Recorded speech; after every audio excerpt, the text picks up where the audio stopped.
Good evening, esteemed generals, and welcome to a new episode of Men Around the Führer. Today's story of Adolf Eichmann. It is not merely a record of a man who facilitated monstrous crimes, but a disturbing narrative of ambition, self-deception, and the bureaucratic banality applied to genocide, told through the eyes of those who pursued him, those who listened to him, and those he tormented. The man who would become infamous as the chief architect of transportation for the mass murder of European Jews began life far from the halls of power or the fields of slaughter. He was Adolf Eichmann, and his personal journey was driven by a powerful, terrifyingly misplaced sense of ambition. He was not intrinsically sadistic or perverse, but rather appeared terribly and terrifyingly normal, committing atrocities under circumstances that made it nearly impossible for him to feel he was doing wrong. Eichmann believed himself to be an idealist, a man committed to an idea, ready to sacrifice everything, and especially everybody else for that idea. His career path was slow until he found his niche, studying the Jewish question. While he expressed contempt for assimilated Jews and found Orthodox Jews boring, he was fascinated by Zionists, whom he considered idealists like himself. He even learned a smattering of Hebrew and studied Zionist organizations, skills which earned him commendation for his comprehensive knowledge of the methods of organization and ideology of the opponent, Jewry.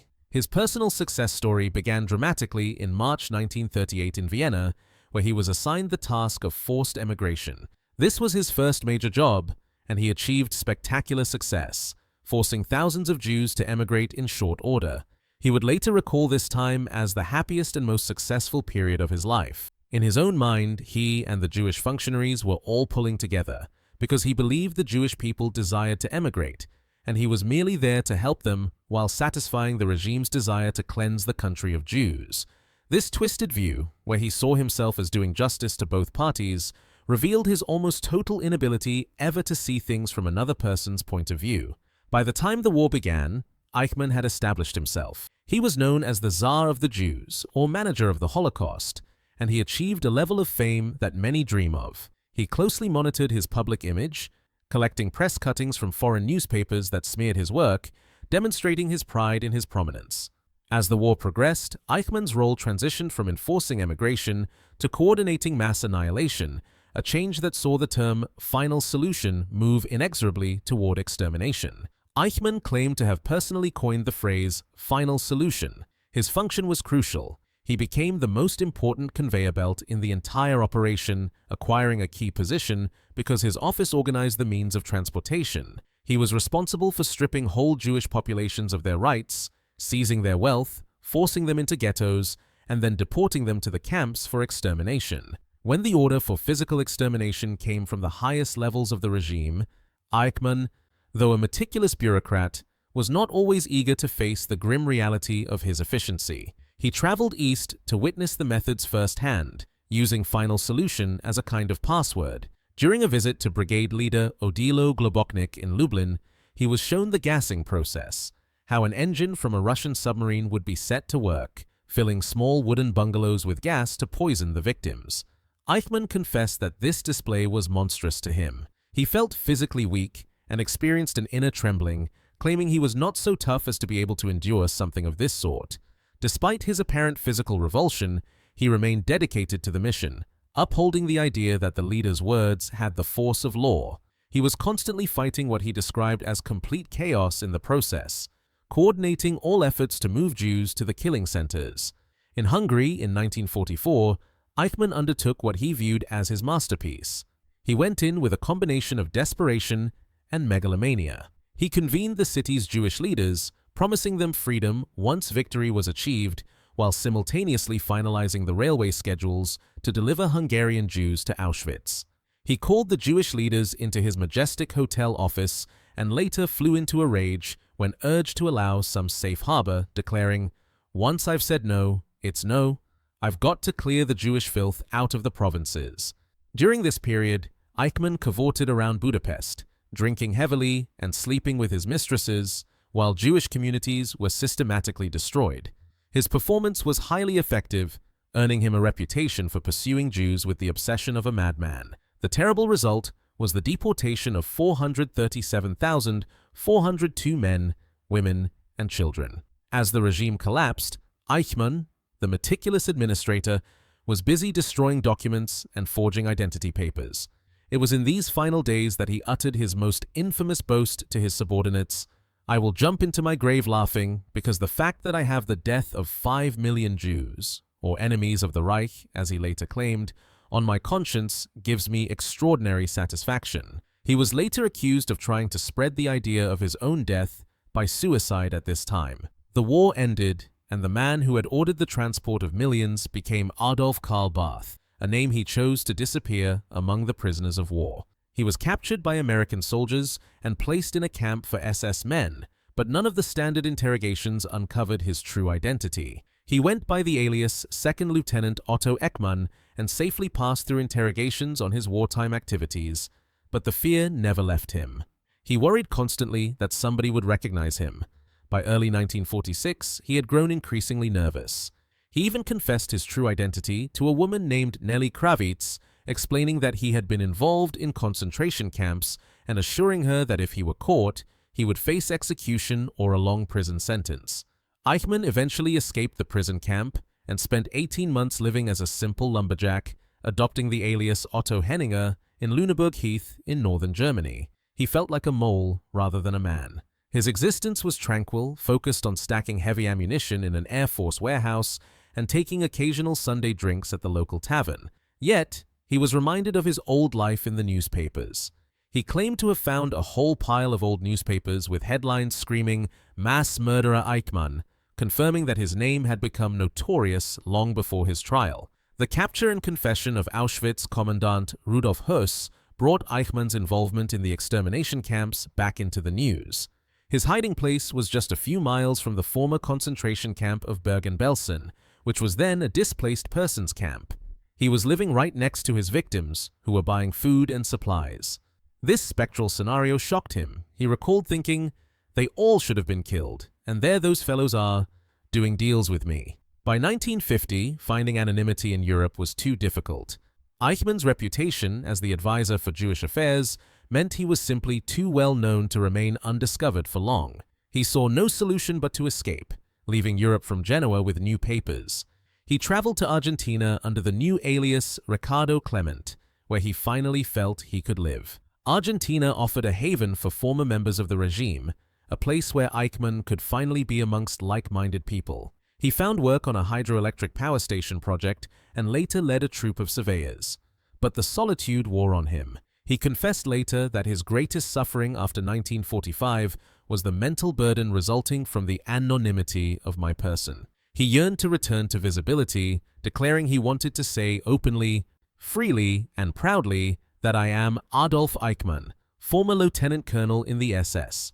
Eichmann frequently discussed the war's end during drinking sessions with fellow fugitives, showing passion only when speaking about setting the record straight on the final solution. He consistently asserted, "I have been a good German in the past, I am a good German today, and I will die a good German." In 1956, he was convinced by Wilhelm Sassen, a former member of the voluntary SS and a journalist, to recount his story and write a book together to counter the enemy propaganda.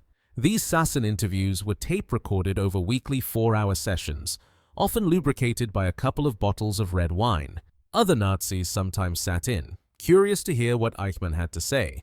Eichmann used these sessions as a platform to articulate his self-justification. He tried to inflate his own importance while simultaneously claiming he was not responsible for the murders, merely following orders. He claimed to have preferred the emigration of Jews. Crucially, he made it clear he felt no remorse. "I don't regret anything. I am not eating humble pie at all. My innermost being refuses to say that we did something wrong." He saw himself as a fanatic fighter for my people's liberty. His ambition for this narrative was enormous. He intended it to be his introduction to his memoirs, planning for it to justify his activities to future generations. He warned historians to be objective enough not to stray from the path of this truth. Recorded here. Eichmann's draft memoir was an aggressive attempt to reclaim his status and destiny, even planning it as an open letter to the Chancellor, Konrad Adenauer, in West Germany. He hoped this bold step would force a trial in Germany where he anticipated a short, lenient sentence, 4 to 6 years, allowing him to return to his family under his real name.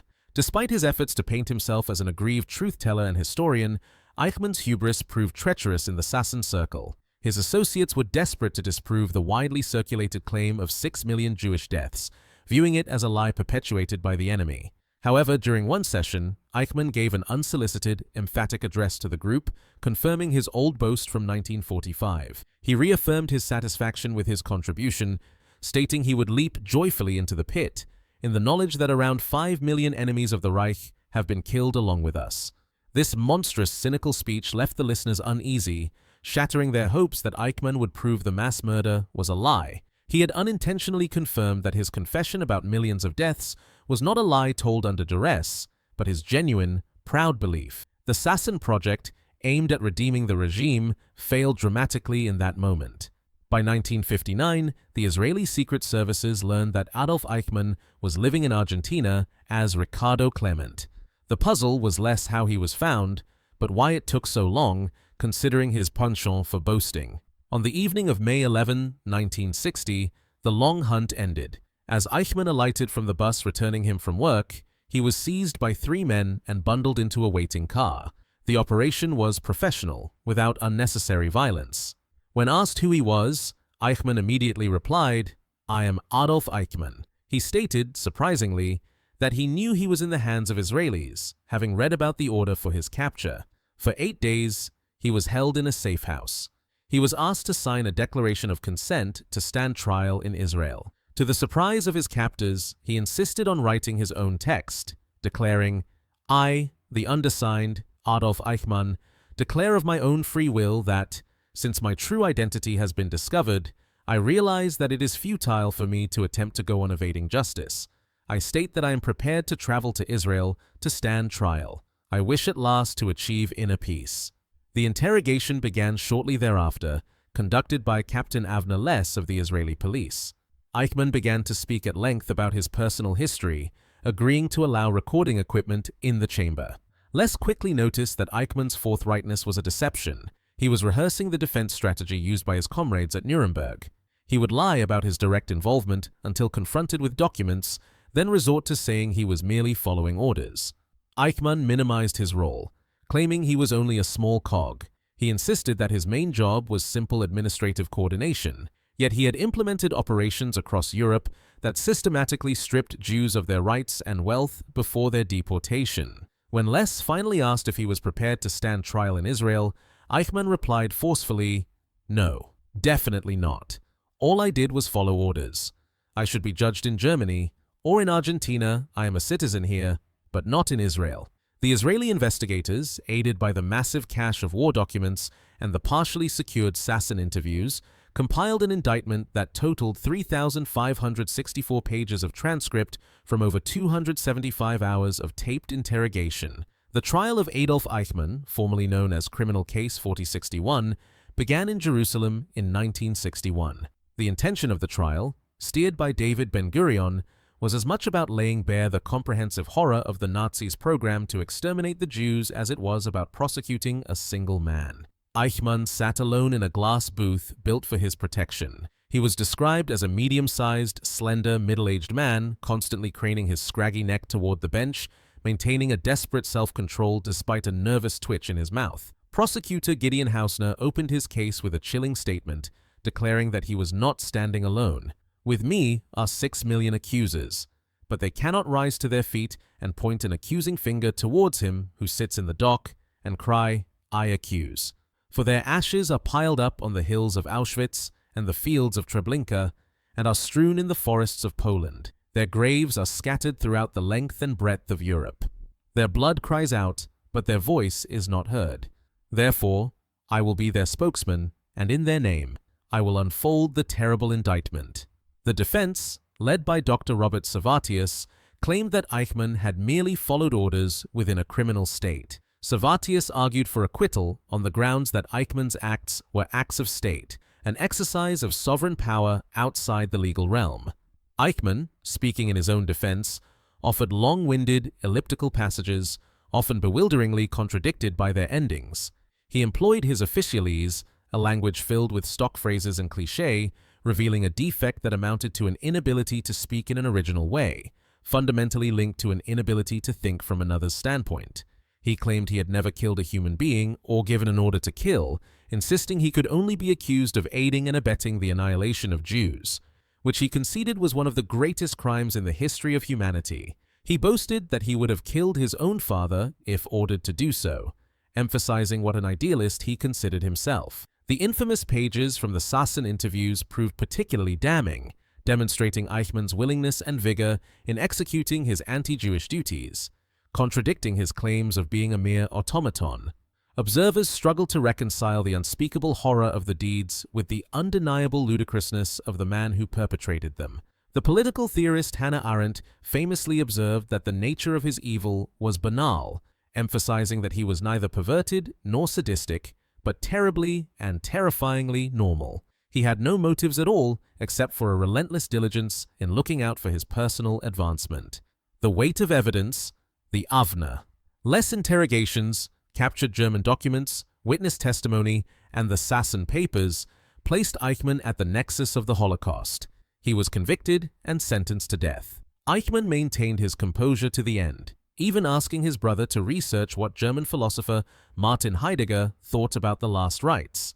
He went to the gallows with great dignity. He refused the aid of the Protestant minister, saying he had no time to waste. He walked the 50 yards from his cell calmly, asking the guards to loosen his bonds so he could stand straight. He refused the black hood offered to him. In those final minutes, he was fully himself, yet his thoughtlessness defined him. Standing beneath the gallows, he uttered a final collection of political cliches. Forgetting this was his own funeral. After a short while, gentlemen, we shall all meet again. Such is the fate of all men. Long live Germany, long live Argentina, long live Austria. I shall not forget them. This grotesque silliness solidified the lesson learned in Jerusalem, that such remoteness from reality and sheer thoughtlessness could wreak more havoc than all the evil instincts put together. The hanging of Adolf Eichmann on May 31, 1962, brought an end to his physical life and his tireless efforts to manipulate his place in history. But the Nuremberg ghost would continue to haunt the world, serving as an unwilling symbol for the systematic evil coordinated from a desk.